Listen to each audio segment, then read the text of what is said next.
Berjumpa lagi dengan saya, Indah Maharani, CGP Kabupaten Jember 5. Pada kesempatan kali ini saya akan membahas tentang modul 3.1 mengenai pengambilan keputusan sebagai pemimpin pembelajaran. Silakan menyaksikan. Sebagai guru kelas 6, saya merasa dihadapkan kepada dilema etika yang sangat-sangat rumit. Yang pertama, yaitu dalam masa pandemi ini, siswa-siswa diharuskan untuk belajar secara daring, khususnya di Kabupaten Jember. Dan yang kedua, yaitu siswa kelas 6 diharuskan untuk mengikuti ujian sekolah. Dan yang ketiga adalah orang tua siswa meminta agar siswanya atau putra-putri mereka agar segera disekolahkan. Nah, disinilah sebagai pemimpin pembelajaran saya benar-benar diuji. Bagaimana Anda nanti akan mentransfer dan menerapkan pengetahuan yang Anda dapatkan di program guru penggerak ini di sekolah atau lingkungan asal Anda? Saya tentunya akan mengadakan sebuah pengimbasan, baik itu kepada teman sejawat maupun kepada anak-anak, bahkan kepada wali murid.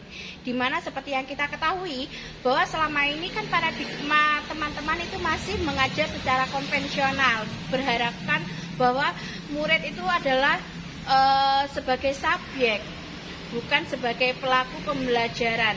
Nah, di situ nantinya saya akan mensosialisasikan apa itu program guru penggerak dan apa itu tentang Merdeka Belajar, apa itu tentang profil pelajar Pancasila, pembelajaran yang berdampak pada siswa, bahkan sampai menjadi pemimpin pembelajaran dengan cara bersosialisasi saya rasa. Kapan Anda menerapkan langkah-langkah tersebut? Besok, minggu depan? Atau hari apa? Alhamdulillah di tempat saya mengajar kami sudah memiliki sebuah komunitas belajar yang namanya Sersan Gepti yang dilaksanakan setiap hari Kamis mulai jam 8 sampai selesai. Yang kami lakukan juga bermacam, tidak hanya mensosialisasikan apa yang saya dapatkan dari program guru penggerak, namun juga mengenai tentang informasi-informasi dinas dan pelatihan-pelatihan yang nantinya tentunya akan mendukung proses pembelajaran. Mari.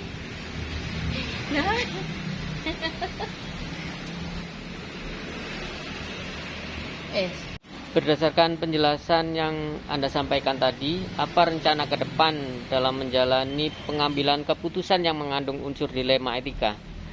Berdasarkan narasi yang telah saya sampaikan dalam mengambil keputusan yang di dalamnya terkait dengan dilema etika yang saya hadapi, saya nantinya tentunya akan berkolaborasi dengan ibu kepala, meminta izin kepada ibu kepala sekolah.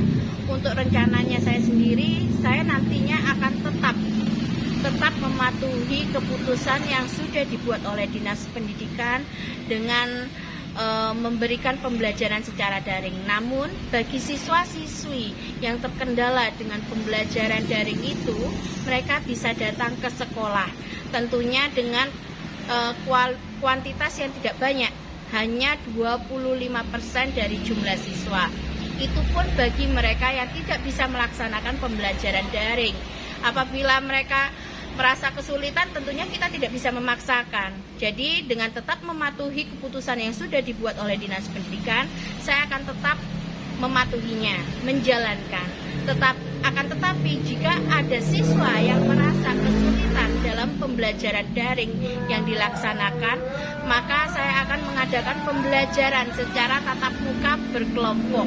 Jadi tidak semua siswa nantinya yang akan hadir, tetapi hanya beberapa orang yang mengalami kendala dalam pembelajaran. Pertanyaan yang kedua, bagaimana Anda bisa mengukur efektivitas pengambilan keputusan Anda? Baik, pengukuran efektivitas dalam rencana yang saya yang akan saya laksanakan nantinya, tentunya yang pertama kali yang akan saya lakukan yaitu saya akan meminta izin kepada ibu kepala sekolah sebelum saya melaksanakan rencana yang saya buat.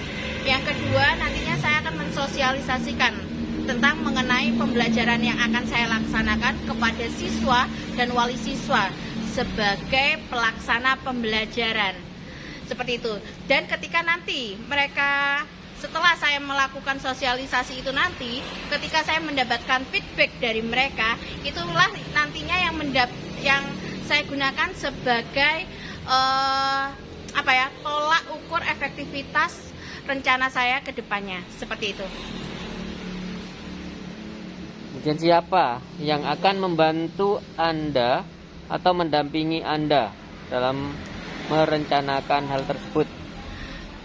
Yang akan membantu saya dalam mewujudkan rencana proses pembelajaran yang bisa dikatakan hybrid learning ya, nantinya adalah ibu kepala sekolah sebagai pemangku kebijakan di tempat saya mengajar.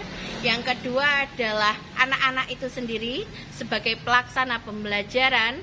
Dan yang ketiga adalah orang tua, di mana orang tua berperan sangat penting juga dalam hal ini. Jadi ada tiga orang yang sangat berperan penting. Maaf, sebenarnya 4 ya, dan teman-teman sejawat tentunya. Karena saya selain memerlukan kebijakan dari ibu kepala sekolah, dan izin dari wali murid, dan dari anak-anak itu sendiri, bagaimana mereka merasa nyaman atau tidak dengan kegiatan yang akan saya laksanakan nanti, dan dari teman sejawat, di mana mereka akan melihat dari kegiatan yang saya laksanakan, apakah nantinya mereka akan membawa dampak, memberikan vibe kepada teman-teman, seperti itu. Bagaimana Anda akan menerapkan pengambilan keputusan seperti ini pada lingkungan Anda, pada murid-murid Anda, kemudian pada kolega Anda yang lain? Tentunya sebelum melakukan rencana proses pembelajaran yang saya lakukan tadi, saya akan mendesain dulu bagaimana model atau bagaimana cara saya belajar di kelas nantinya, bagaimana cara saya mengatasi anak-anak yang belajar daring ini tadi dan anak-anak yang datang ke sekolah karena keterbatasan device ataupun keterbatasan kuota internet, seperti itu.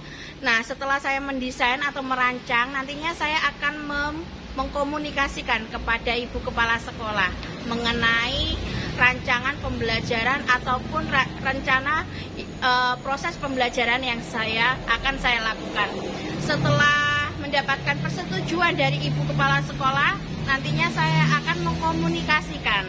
Saya akan melakukan uji legalitas ya, tentang benar dan benar, di mana nantinya saya akan menguji tentang ini mengandung resikonya seberapa besar dan manfaatnya untuk anak-anak seberapa banyak, seperti itu.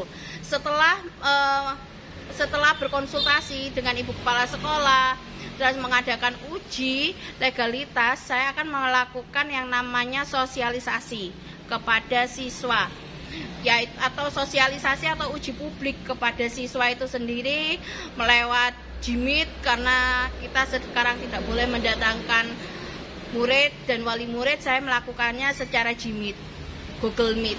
Nah, setelah kita melakukan Google Meet dan kita mendapatkan feedback dari siswa maupun wali siswa, nantinya saya akan melakukan uji coba kepada siswa itu sendiri. Bagaimana uji cobanya? Bagaimanapun siswa kelas 6 memang harus mengadakan sebuah pertemuan tatap muka untuk menanggulangi atau mereview pembelajaran yang mereka anggap sulit. Setelah melakukan uji coba dan mendapatkan feedback, saya nantinya akan tetap meminta setelah uji coba berapa hari, misalkan Senin, Selasa, Rabu, Kamis. Setelah melakukan uji coba secara berkelompok, nantinya saya akan meminta feedback dari siswa itu sendiri. Bagaimana pendapat mereka dengan melakukan pembelajaran hybrid learning yang kita laksanakan. Nah, setelah mendapatkan feedback itu tadi, nanti saya bisa merefleksikan bagaimana, apakah keputusan saya ini sudah benar atau sudah efektif atau sudah bisa mengatasi dilema yang sudah saya hadapi, seperti itu. Dan yang terakhir adalah saya akan refleksi itu tadi, hasil refleksi itu tadi nantinya akan menentukan bahwa apa program ini atau pembelajaran yang hybrid learning ini nanti akan saya tetap laksanakan atau saya hentikan, seperti itu. Terima kasih.